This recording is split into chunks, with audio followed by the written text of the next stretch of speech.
Hey everyone!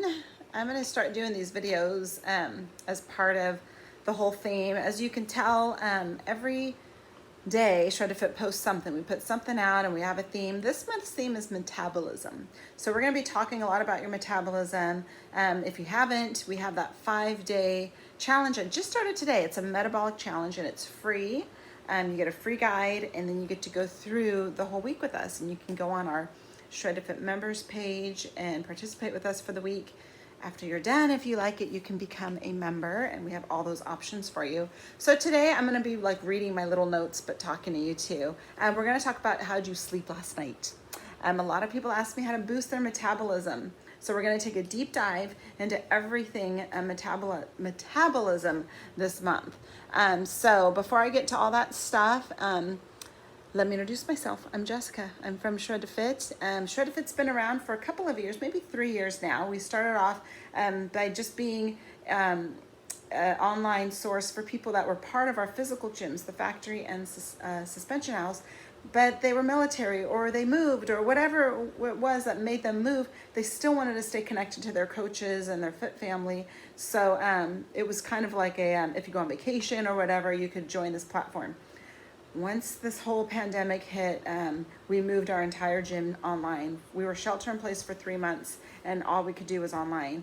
And now, we've got both. We're able to go to the gym, then they shut us down, and we come back. So we are just permanently online. Shirdi Fit will always be an online platform, and it's also a good supplement if maybe you're going to go on vacation and you still want to work out, or you can't make it to the gym that day and you want to work out. So we'll always be available to you.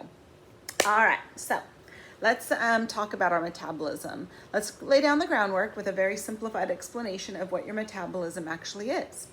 It's tempting to think of your metabolism as a thing, kind of like your body's speedometer that controls the rate that your body burns energy. But your metabolism actually is a complex process where your body turns the food you eat into energy.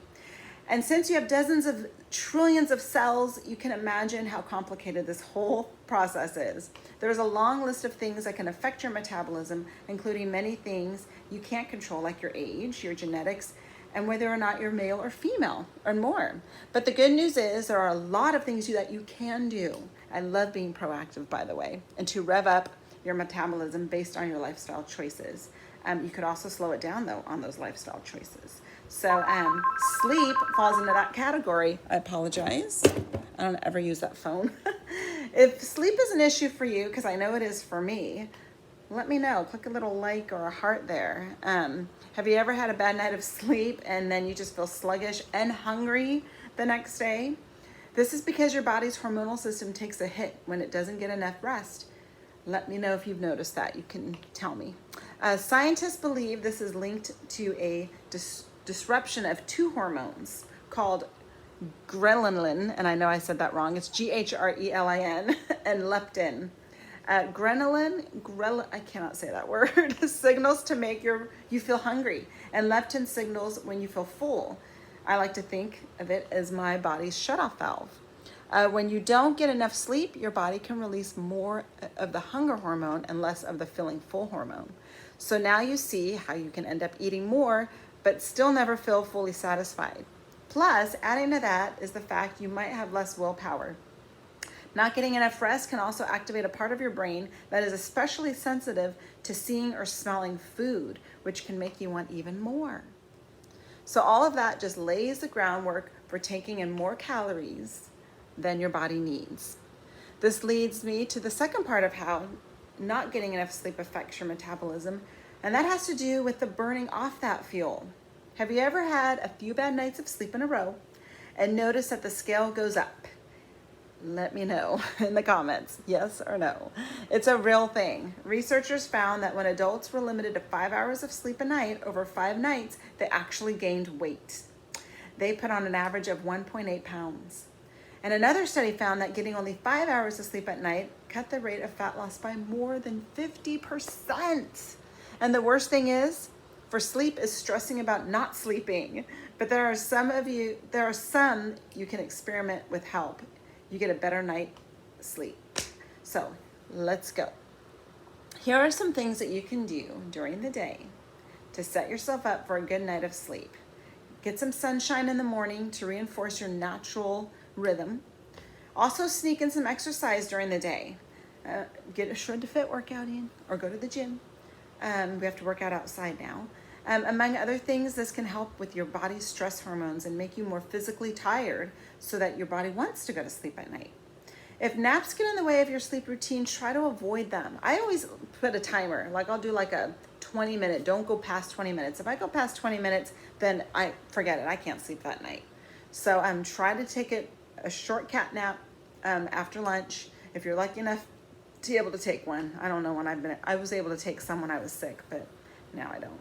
Some people find that having coffee after 2 can impact their sleep. I'm one of them. I can only have coffee in the morning.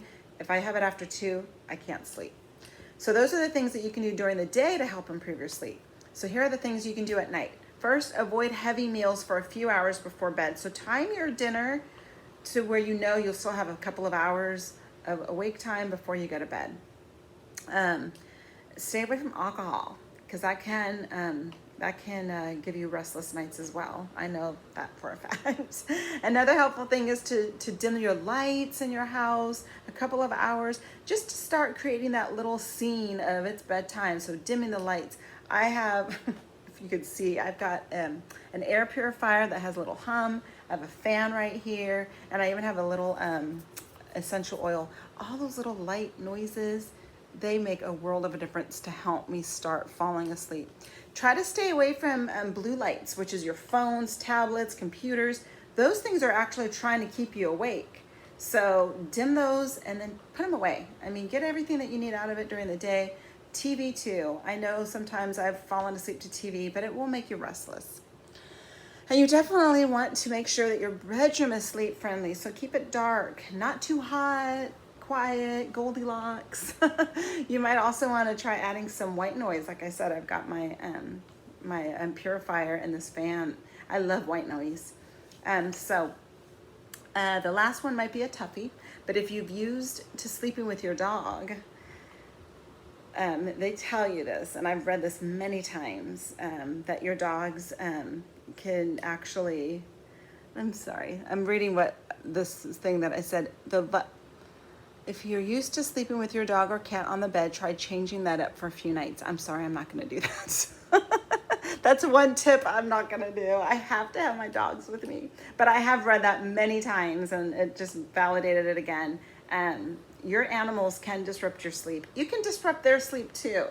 But I'm going to just fight on that one. I'm not going to do it. So this is an experiment to find out what helps you sleep better. So just use all those things that I gave you.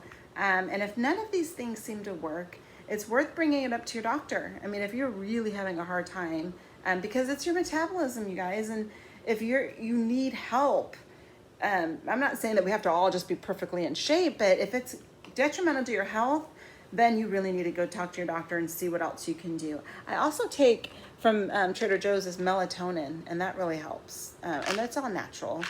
So I do that too. That's it. So like I said, today was our first day of our 5-day metabolic challenge kickstart. So it's not too late to sign up. Go ahead and I'll put the link on here and sign up for that. And just jump right in. There's recipes, there's all kinds of tips, all things, and then you'll also have access to our Shirdi Fit members group for 5 days, where we'll have our workouts in there and discussions in there as well, support. We all need that right now, don't we? Like during these troubled times. And for those of you that know what I've been going through, I am recovering from COVID-19 along with a couple of other coaches, Tracy and Howard. We all survived it.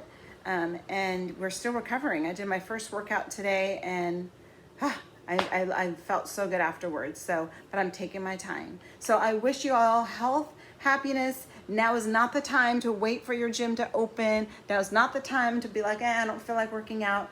This is when we need our health the most. And we talked about this at our physical gym. We had a Facebook Live with them today.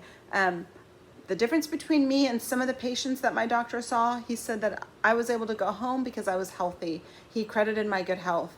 There's some people that are not living the healthy lifestyle. Their chances are a lot harder. Not necessarily survival, but of how you feel. I recovered in 7 days. I quarantined for 14, but I recovered in 7.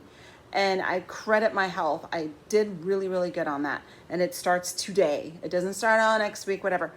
If you need any motivation to work out, think about your health, your lungs, your heart, your brain. It's so good for you. So get your ass off your couch and meet me. I have a 6 p.m. class tonight. Shredtofit.com. Join us. All right, you guys, have a great day. Goodbye.